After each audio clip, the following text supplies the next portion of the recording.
All right. Good morning, everyone. Good, I guess, afternoon. Thank you for making our first session of the Student Financial Wellness Workshops that we will be, there's a six-part series that we'll be presenting. Um, the Allan Hancock College is working in partnership with the California Community College Chancellor's Office. And we have CJ with us, who has over 20 years of experience in personal financial education. So just a few ground rules. If you want to communicate with us, if you have a question, feel free to send us something in the chat. If we will have a few opportunities for you to give us some feedback. So feel free to either unmute yourself at that time or communicate with us via chat, as I mentioned. And also, if you have another computer with you, if you're in a group setting right now, or if you have your phone, we're going to be asking that you do a few quick little games with us. So if you do have your phone, just have that ready. We'll provide the website and everything that we can ask you some poll questions and such. And with that, I'll go ahead and give the floor to CJ. Great. Thanks so much. Again, I want to welcome you. This is exciting. I have been a personal financial wellness consultant for, I think, as long as I can remember. But with the community college system in California, the Chancellor's Office, for about 4 years. And we've done a variety of initiatives, but this is our most exciting initiative, and we really have been extremely pleased to be working with 6 community colleges. So consider yourself part of that elite group, because we have been working closely with Maria and with Allan Hancock to really look at ways that we could continue to provide what we think is really a basic need. When you think about, housing and food and all of that, part of that comes with some money management. And not everyone has that really connected with their own personal life. So as Maria said, I have been involved in this arena for 20 plus years. My background is pretty eclectic, but for a period of time, it involved being a banker. So don't hold that against me. I'm a recovering banker, can't seem to quite get out of it. But I was also the former executive director of the Colorado Jumpstart Coalition, which is a personal financial wellness advocacy group. There's many really solid citizens in California who are a part of that in California. I have also had the opportunity to work closely with the National Endowment for Financial Education and created a number of the curriculum that is part of the cash course and other things. Probably my most exciting moment was working for the Young American Center for Financial Education in Denver, Colorado, which houses the only bank in the world for individuals 21 and under. So have worked in consistently with youth and anywhere from 5 to 85, and Colorado Department of Education and the Colorado Community College System, and now with you. So the purpose of these workshops happens to be twofold. One of the reasons that we're providing the workshops is to provide each of you with a little bit more information about personal finance and money management so that you can become comfortable in your own personal financial skin. And we'll talk specifically about why that is today. That's really a major topic we have today. The second is for you to be able to find the opportunity to use your newfound or your affirmed knowledge with your peers. Because what we know to be true is that peer-to-peer is a lot more effective than adult to child or anything else we can think of. So we are hoping that you'll join us in starting the conversation with your peers. So there will be times when I will sort of stop and suggest that this is like sort of an out-of-body experience, meaning let's talk about how you would use this with a peer or a family member or with yourself. So we're going to get started, and I'm conscious of the time and we'll absolutely get you out on time, even though we got a tiny little bit start. So let's get going. This is about what are our learning objectives for today? Well, we have quite a few. We want to explore the why behind money talk, taboos, because there really are some taboos around that, and we'll talk more. We want to recognize financial fragility, probably a term that not many of us say often, or maybe not many of us are familiar with. We want to discover our own money history. And really, most importantly today, is understand the importance of starting the conversation. Well, how are we going to do all of that? Well, we're going to first look at taboos. We're going to consider financial stress. We're going to recognize how history can repeat itself. And then we're going to get down to brass tacks with money talks. So Maria mentioned that we're going to ask you to join us in a little bit of a poll. So if you have a computer or a phone, we'd love for you to go to www.menti.com. And when you get there, please use the code 8063-5349. And Maria has put that in the chat box so that you can easily access that. I'm going to go ahead and get to that particular screen so we can see what's going on.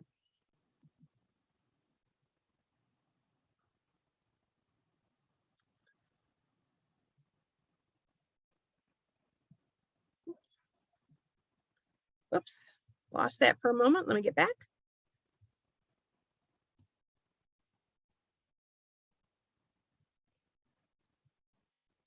So the question is, what words do you associate with the term money?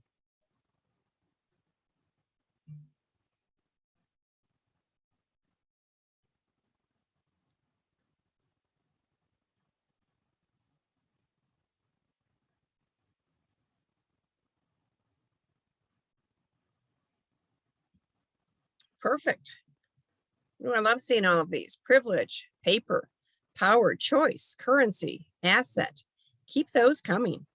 Checking, spending, savings, power,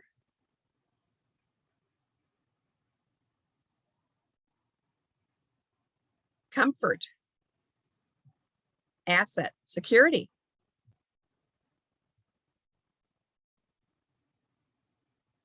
We'll leave this up for just a little bit longer to see if we give you all a chance, but appreciate these comments. They're great. Value,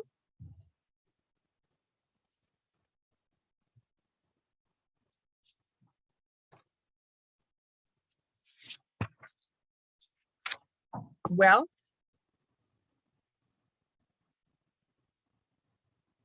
choices, absolutely.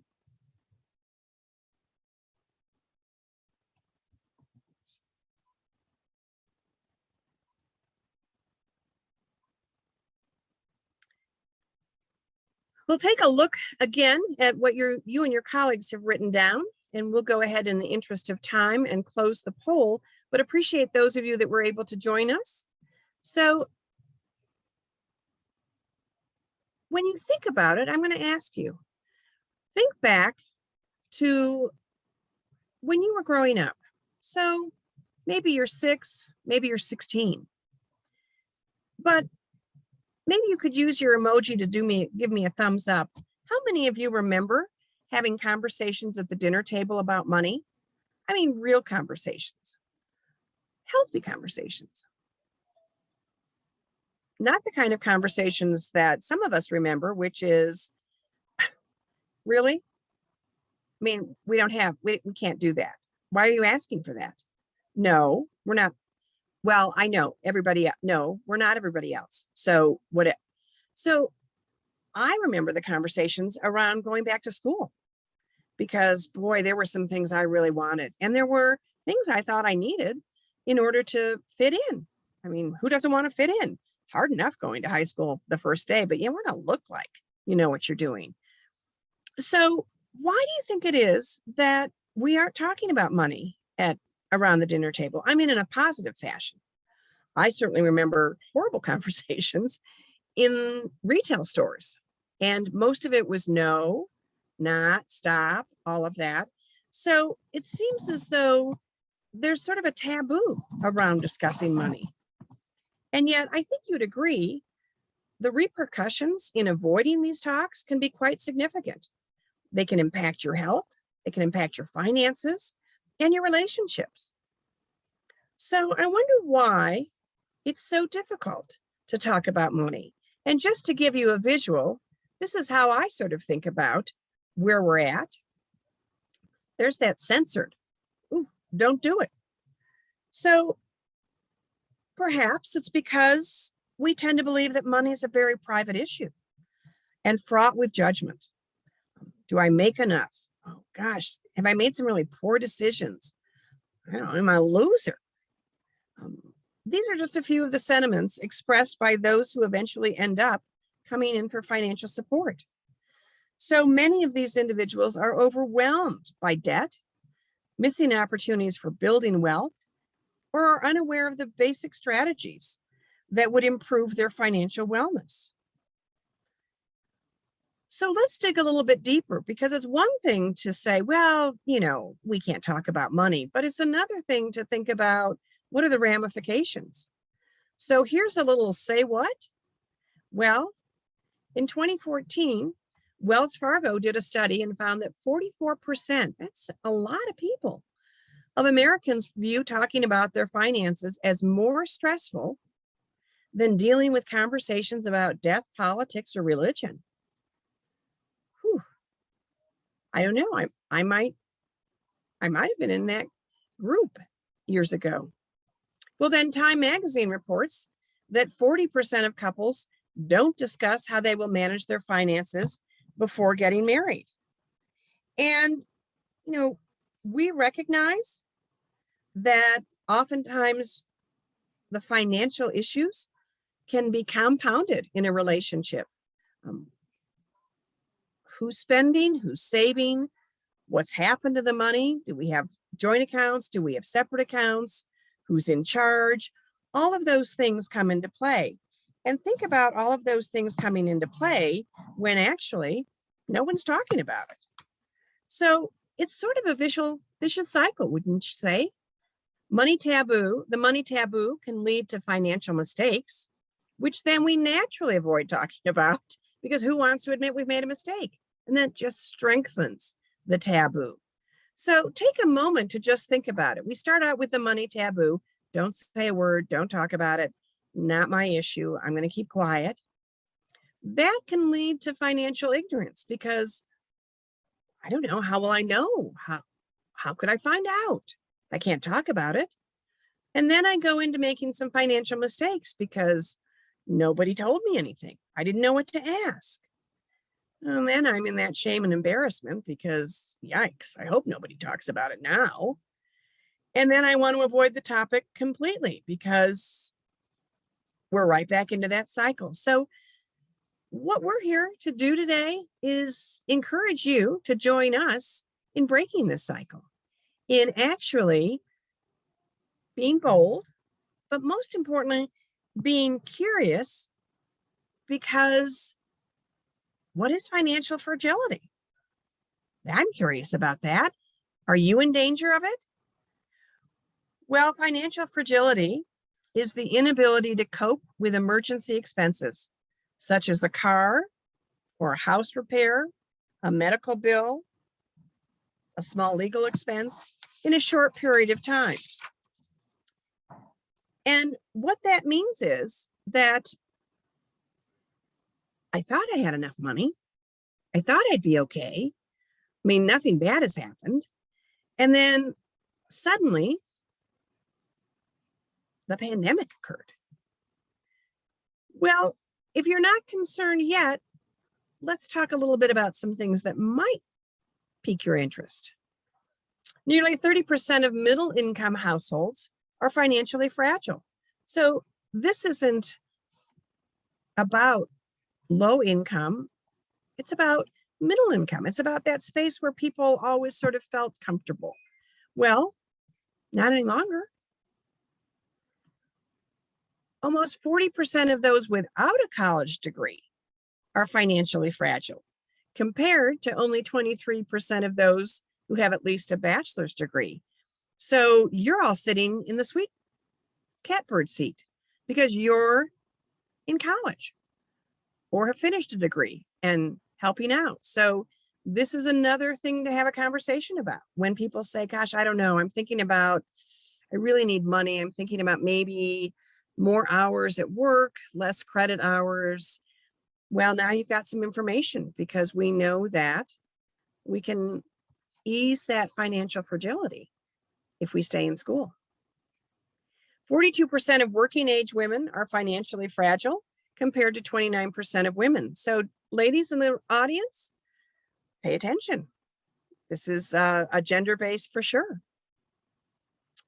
So the question is, a similar fraction of individuals across all ages are financially fragile. So all ages, incomes, gender, we're all in this together. Are you feeling any financial stress? Well, thank heavens it's anonymous, but we'd love for you to join us again at www.menti.com. You're going to use that same code of 8063-5349 and take a moment to help us share what the poll says.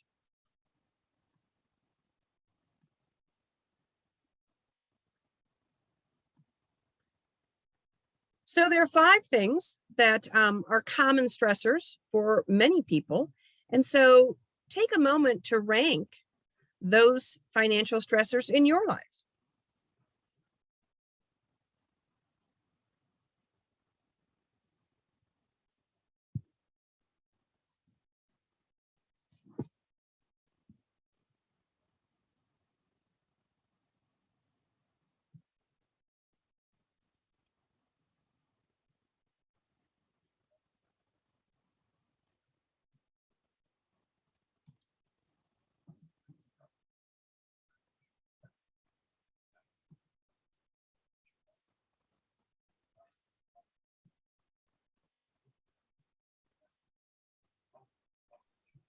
Anyone, by the way, is having issues with accessing the Menti poll, just let us know. Thank you.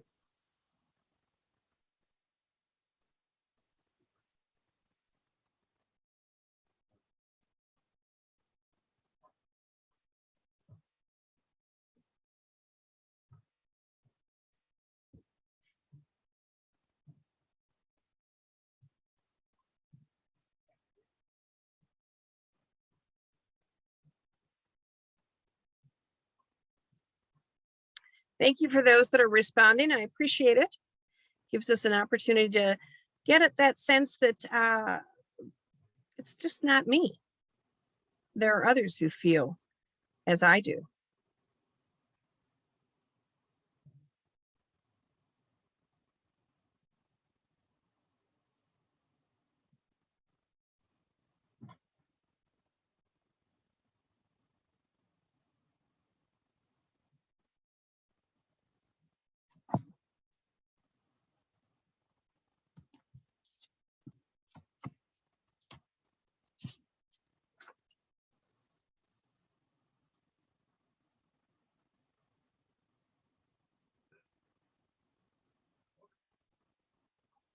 Well, when we take a look at the questions, I can tell you that on any given month, these might change for me, but I certainly have felt in the past few months as though I'm living paycheck to paycheck. And I thought for a moment there was some ease there. And I know I should have 6 months living expense saved up, but I can't seem to save. We used to say 6 months, and then we started to say 12 months. Can you imagine having 12 months? And now we're going to give everybody a little bit of room to say maybe 3 would be great. And wow, who hasn't had to sometimes prioritize which bills to pay on time? That 4th one, tossing and turning. And yeah, quite a few of us could have been late in paying bills more than once in the past year. Well, these are common stressors in many people's lives. And so the idea is to recognize that there's no shame in this game, because the reality is this is a tough situation. And that's what we want to understand and make certain that individuals with whom we come into contact recognize that you're not alone. This isn't just your issue. Pre-COVID-19, in an Ohio State survey of student financial wellness, and many of California community colleges participated in this survey, 7 out of 10 respondents reported feeling stressed about their personal finances in general. During COVID, this is a fairly new survey from the National Endowment for Financial Education, finds that nearly 9 in 10, 88% Americans say the COVID-19 crisis is causing stress on their personal finances. More than half, 54%, say they're worried about not having enough saved, while almost half, 48%, are worried about their ability to pay bills. Now, you have all seen the amazing unemployment figures. They're calming down, but during the pandemic, thousands of people out of jobs, thousands of people applying for unemployment. And now what's happening is that there seem to be a plethora of jobs, but no one's that interested in rejoining in those spaces and places. And when you think about it, now maybe what we're seeing, and I'm in Colorado, I should have mentioned that I'm in Colorado, and we're seeing the ski areas who are struggling to find employees. Well, I had the opportunity to work in Aspen, Colorado, actually not in the ski industry, but in the banking industry. And that was many years ago, and we were still struggling then for how did we pay a salary that could allow anyone to live in Aspen. And I actually lived outside of Aspen because I couldn't afford to live in Aspen. But some things just don't change. So when I look back at colleagues that I had, they had 3 or 4 jobs. And they did that because they needed to make a living, and they lived with 4 or 5 other people, and they had the pleasure of skiing all the time. That was their trade-off. But what we're seeing in the Colorado resort communities now is that when COVID hit and people left, well, they discovered that they went home, and maybe at 28 years of age decided they didn't need to live with 3 other people, and they only needed 1 job. So we're going to see a huge shift in what we saw before with employment. But we still are figuring out, what should we do? Maybe we have been unemployed. Maybe we need to, more than likely we're working during college. So good news is that 3/4 of Americans are taking steps to adjust their finances due to the pandemic. 2 in 5 note they've cut expenses. 26% are putting off major financial decisions, and 22% have increased contributions towards savings. However, when this survey was done, and this was done in October of last year, this is a little bit depressing. The outlook for personal finances a year from now is proportionately low. 2 in 5 say that they're very or somewhat worried about their financial situation, what it will be like in 12 months, compared to 1 in 3 who are very or somewhat optimistic. So Maria and I were talking before you all came on. It's a strange time, and it's probably one of the most important times that we have this conversation. So if I haven't scared you yet, I'm going to stop, because the good news is that that's what this series is all about. This series is about giving you some tried and true tips and techniques to become much more adept at managing your finances. And let me step back and say to you that our philosophy is this: it's not about how much you have, it's about how you manage what you have. So we're not proposing that, if you make this much, you don't need some money management skills, or if you don't make enough, or what we're saying is it's about management. And I'll share with you my favorite quote, and you'll probably hear me say it more than once. And that is, it's not about the power of money. It's about the power of knowledge. And that's a quote from a friend of mine who's deceased, but Bill Daniels was a philanthropist and a rags to riches story. And he actually started the Young Americans Bank in Denver, Colorado. But again, let me just repeat that because I think it's so profound. It's not about the power of money. It's about the power of knowledge. So that's really what we're all about. So let's dig a little bit deeper. What are your earliest memories around money? For instance, were you given an allowance to spend? And if you were, did it show up consistently? Or were you one of those lucky kiddos, I call them lucky, whose parents forgot to give them any allowance? So right at the grocery store, right at the point of sale, that moment when everybody is tired, you throw a hissy fit. You want something. And your parent or guardian says very smartly to you, you know what, CJ, just save up your allowance.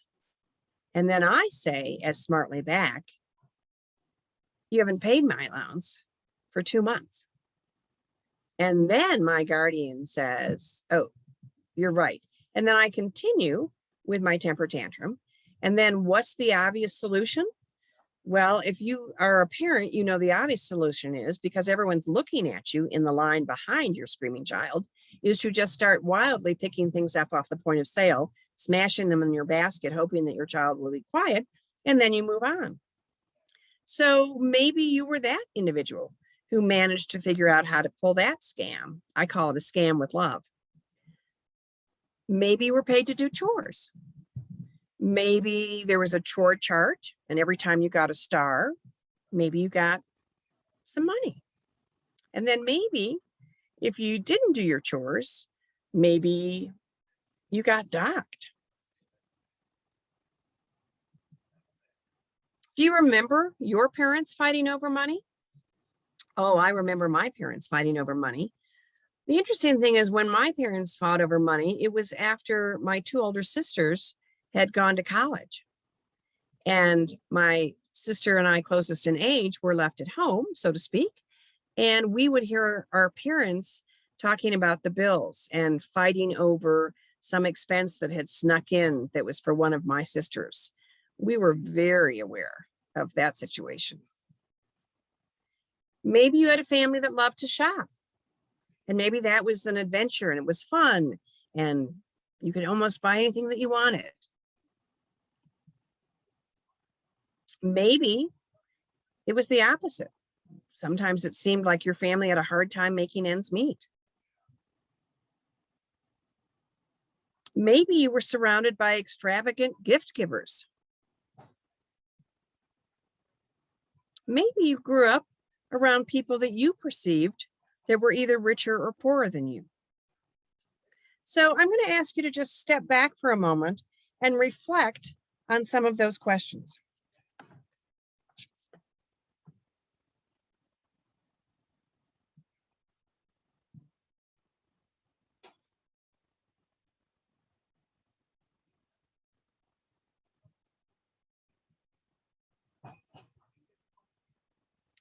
Because this is exactly where we can start a conversation. You all can start a conversation today with family and friends, because aren't you a little curious about other people's spaces and places? I am. And would it be taboo to ask your roommate or your best friend or your coworker, hey, do you ever get an allowance? Because that's really the first time as a child that we get an opportunity to either figure out how to be a conspicuous consumer or a really smart consumer, because all of a sudden we've got access to cash. And what age were you when you got an allowance? So I still remember, and I still have arguments with my 3 older sisters, because they convinced my parents that the thing to do for them when they reached high school was to give them a clothes allowance. That way they could buy whatever clothes they wanted. Well, probably was a smart idea, but my parents never took into consideration inflation. So when I showed up in high school, remember 10-year difference between my oldest sister and myself, I got the exact same clothes allowance. And I can tell you that didn't buy much. Now, inflation is a silent thief we'll talk more about, but my parents didn't see any reason to change that. So I had to learn how to sew. I also was sort of one of those rogue rebel kind of kids. So I wanted to make my own clothes and stand out. I can assure you, you can make a lot of clothes, but you can't buy a lot of clothes with the allowance that I got. But I remember that specifically. And I also remember really not knowing whether we had a lot of money or we didn't have a lot of money. So I guess I thought that, it was okay. And I have colleagues who knew they didn't have much money, but said, oh, that was the last thing, because we had fun, we had loving parents. So it's really your perception. It's not as important as did you or didn't you. But I think it's fun to find out what people grew up with, because we're going to talk more about your money history. So let me give you a sneak peek. Your current relationship with money, be it positive, negative, or neutral, is absolutely impacted by your money history, by how you thought about money as a child, about how you made transactions with money, whether you saved, whether you went to the bank every month, all of the things around that, all of your earliest memories about money. And then as you progressed through your childhood, that created your money history. And that impacts your current relationship. So it may sound a little bit like, wow, I never thought about that, because who does? But take a moment, and I'm going to give you a personal financial wellness challenge this week. And it's going to be around thinking about this very fact. Just exactly, how do you think about money? How does your family think about money? And here's the fun thing. I've already mentioned I have 3 older sisters. When we get together, we are so shocked that we actually have the same exact biological parents. For the most part, lived in the exact neighborhood, because our 4 different perspectives about how things were are so completely different. It's as if we all grew up in completely different homes. So even within your family, that money history plays a part. So I'm going to stop here. I know that we've covered a lot of information, but I wanted to give you a chance before we continue and do a little bit more and then wrap up. If you have any questions or comments in the chat box, please feel free to take a moment to give us anything that you're curious about or you want to take issue with, and I will stop talking for a minute.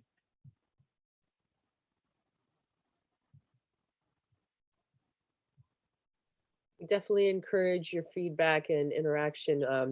Again, this is beginning the conversation, so you may be faced with the same questions by another person someday. So please don't hesitate to mention something. Maybe any surprises so far from what we've covered?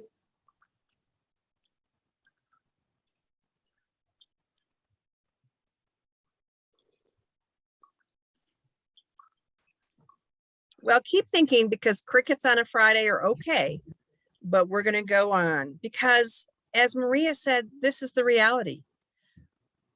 How do we start the conversation? We're excited about having you join us on campus, because we are hoping that you will start the conversation. And how does that look? You're thinking, oh, I don't think so. I mean, I'm thinking all those people were correct. Let's censor that conversation. Let's not have it, because what am I supposed to say? Well, that's the great thing, because we're not expecting, nor do we want you to come off as the expert. as the person who knows exactly what should be done, because I'm not sure there is anyone out there that does. But let's think about some tips for money talks. So the first thing always is to approach with curiosity, not with judgment. So when I start conversations with my colleagues or with young people, it is with curiosity, because who am I to judge? I made some pretty interesting financial mistakes in my life, but fortunately, I'm still here to talk about them. But the idea is, again, I'm absolutely curious about, I love the conversation about allowance. I love the conversation about first jobs and what did they do with their money. I love the conversation today, which is, what an interesting idea. So you're thinking about traveling. So will you rent? Oh, you won't have any place. You'll just be a wanderlust. Because there are things that I would love to do, but I don't know that I have the courage or the wherewithal. The second thing is to be authentic. I have a colleague, and he is a credit card aficionado. He uses his credit card for every purchase, if he's allowed to. He's always disappointed when he can't use it for a certain under amount, because he's thinking, what? Why not? But of course, there's always a cost to the merchant for that. But he uses his credit card every single day to buy whatever it is. Uses it for groceries, uses it at Starbucks. And I'm not that kind of person, because I'm thinking, yikes, what if I can't pay it back? Because I feel a little bit frisky with a credit card. But he and I work together, and when we are able to do in-person conversations with people, we are absolutely authentic. And he says, I love my credit card. I use it as a budgeting tool. I know exactly where my money's going. And I say, good for you, because it's a little scary for me. I'm not so sure that I am that disciplined. And then we ask the question of the audience. So of the two of us, and I'll just say his name is Rich, which of us does a credit card company like most? Because here's the thing about Rich. He pays his credit card balance off every month. There's nothing left. So he starts each month with a new slate. It's not exactly my modus operandi. I try to, and some days I'm really good at it. And there have been some months I haven't quite done that. So we asked the audience, what do you think? Do they love Rich or do they love CJ? To a person, to a student, we get the, oh, they love Rich. We go, not so much. You know what they call Rich? They call him a deadbeat. And the audience goes, whoa, wait a minute. Well, he's a deadbeat because they're not going to make a dime off of him. But me, they love me. They don't make a lot off of me, but they make enough because they get a little interest. Sometimes I forget and I don't pay it on time, and then they get a late charge. So it's about that authenticity. You don't have to reveal all. And sometimes when I'm speaking with adults such as yourselves, I'll say, it's okay to use somebody else. And sometimes, and this doesn't sound very authentic, but it's to get the point across. If it's really about you and you're not comfortable, that's okay. I've said it's a colleague of mine, or I've said it's one of my siblings. The point is that what students want to hear is that real people have real situations and they're still living and breathing, having conquered that situation. Agree to disagree. Again, my colleague Rich and I, absolutely, I will not be using my credit card every month for everything I purchase. And we agree to disagree because he thinks I'm crazy and I think he's crazy. We're not asking you to share, so none of your personal information, but you could share your experiences and your feelings. So I remember that when I got my first credit card, I thought I had it made. wow, I mean, yikes, I had all this access to cash. And I don't have any problem telling anyone that I was proud. I thought I had it made in the shade. I'll also tell you that I didn't pay attention the first few months. Fortunately, I reined it in. But those first 2 months, I wasn't really paying attention to the fact that this was really not free money, that I had to pay it back. So I don't mind sharing that experience with people. And then the last thing is we need to avoid the temptation to brag, because maybe you are very, very money savvy and you have all your ducks in a row. That's awesome. But instead of sort of bragging about it, you might provide that other person some tips and tricks in how to keep up with you. So, like any conversation, that's what it is. It's a give and take between two people. It's the mutuality of being able to understand and be understood. So, when you hear a student possibly give you a cue, such as, or a clue, such as, wow, I'm just trying to figure out, I don't know whether to drop this course, or man, if I got more hours at, and wouldn't it be nice if somebody was listening to that student and possibly said, wow, I'm curious, tell me more, because that person has expressed a little bit and you're not prying. And that student might say, well, man, I love this class and I'm really doing well in it, but wow, I got a big paper coming up and I could get these hours. And wouldn't it be nice to help that person just walk through it? You don't really have any skin in the game, but you could maybe see a way out where the paper could get done and the class could be kept and the credit could be kept, and maybe 1 hour more at work.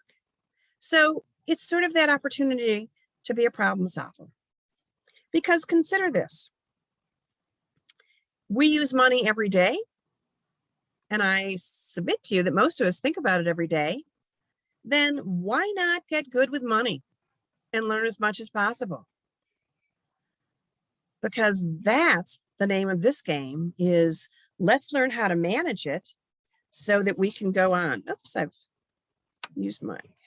So I've got a personal financial wellness challenge for you. I really would love to have you take some time over the next week to think about your money history. What are your earliest memories? And I recognize that some of them may not be positive. Some of them may be negative.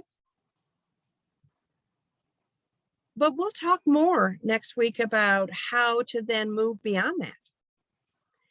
So remember that money history really includes your family's financial circumstances and traditions around money and work. So for instance, were you a recipient of a birthday financial gift? Maybe you had a grandparent who slipped a $5 bill into a birthday card. Maybe not. Maybe you did have to work around the house for money. You didn't get an allowance. Maybe you were able to work at your parents' spaces and places before you were really 16 and maybe got some cash under the table. So give yourself that luxury of looking back. I have fond memories and I have some not so fond memories, but I have a really clear sense of my money history. And that's what I'm encouraging each of you to take some time to do, because it's our first step into really getting a handle on our relationship with money. So we are just about out of time. I always want to make sure that you have an opportunity, even if you're feeling like a cricket today, to put something in the chat box, to provide a comment, provide feedback.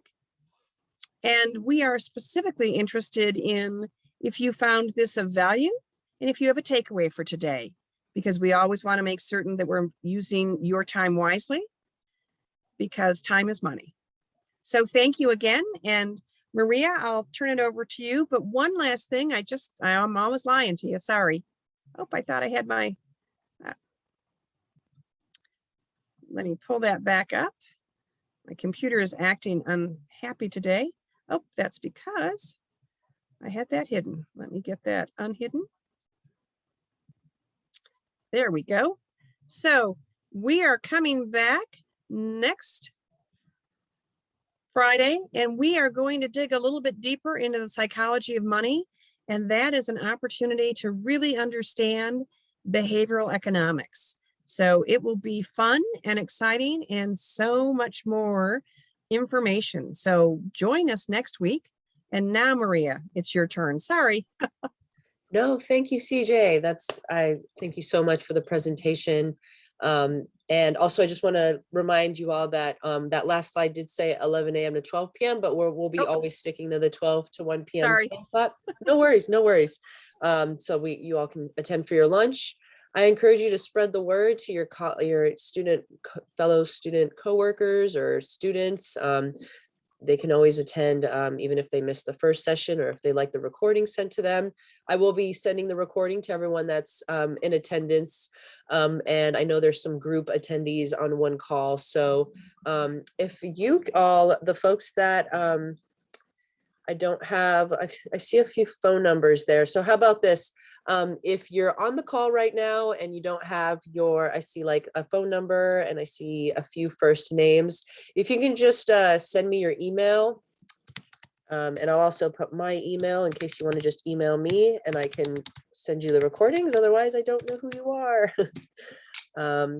And yeah, I encourage you to keep thinking about this. And for next week, we'll kind of delve more into the emotional aspect of money, because as you may have felt during this presentation, it is money and finances are definitely an emotional topic and very much related to family history. Thank you. And yeah, we have 7 more minutes officially, so I want to be respectful of everyone's time. Anyone that any takeaways that anyone wants to share? Any surprises anyone wants to provide in the chat box? I'm always surprised by how the first time I ever got money from my parents for washing a car, that sort of trend of working really hard and not getting paid very much lasted for a very long time throughout my life. And also I want to challenge some of the folks that are on this call, just to kind of, if I could give my 18, 19-year-old self some advice with respect to money related information. I used to, this doesn't pertain to me, so I'm going to tune it out. I don't have to worry about this yet. Some things feel so big that, I mean, how am I even going to deal with a student loan if I can't get through, this thing in front of me? So I just want to encourage you to just try to listen. And even if it doesn't pertain to your specific situation right now, as CJ said, knowledge is power. So you keep that in your back pocket. And if you ever need the information, it'll be there for you, hopefully stored in your memory. And yeah, it looks like we are getting some crickets today. Active crowd, but no, thank you. Thanks for everyone that's in attendance. And what do you think, CJ? Should we go ahead and officially wrap up? Yeah, let's officially wrap up. Again, thank you so much for being here. I do hope that this has been worth your time. I can tell you that the next 5 sessions are fun, exciting, and today might have been a little bit down and scary and but we'll make it. And most of all, by the end of our 6 sessions, you will have some knowledge that will absolutely make for a successful money management opportunity for you. So we'll see y'all next week. Thank you, everyone. Go ahead and stop the recording. Have a good day.